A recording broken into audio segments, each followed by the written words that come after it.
So we're still on step number 2, making these adjustments. So we adjusted for part 3. We've also took into account what was part 4 for your drawings. Fullers decided to set up a provision for bad debts amounting to 3% of debtors. And we've also looked at the depreciation when we did these adjustments up here. So we need to look at our provision for bad debts and also need to look at our drawings just to put all our drawings together to get our drawings figure. And then all this information here at the end, they'll go into your balance sheet. So if we look at our debtors, so our debtors, we're going to make sure that there's no adjustments for our debtors. So our debtors are 34,000 and it's going to be 3%.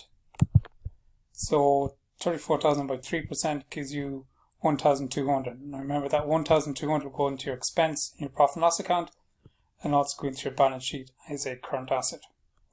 And then your drawings then, so remember at the very start we had stock of €80 and 170 so per week, so you're going to multiply them by 52.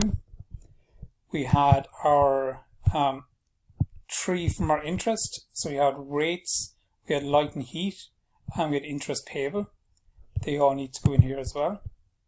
So we have our loan interest, light and heat, general expenses, and our rates. Remember that 3,000 for petrol, so 3,000 petrol from Fuller's private use.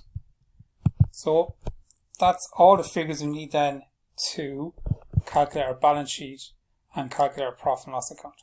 So all we need to do next is we're going to do our balance sheet to calculate what our net profit is, and then we're going to bring that net profit across to our profit and loss account, and we're going to work from the bottom up to fill in the piece of information that we're missing.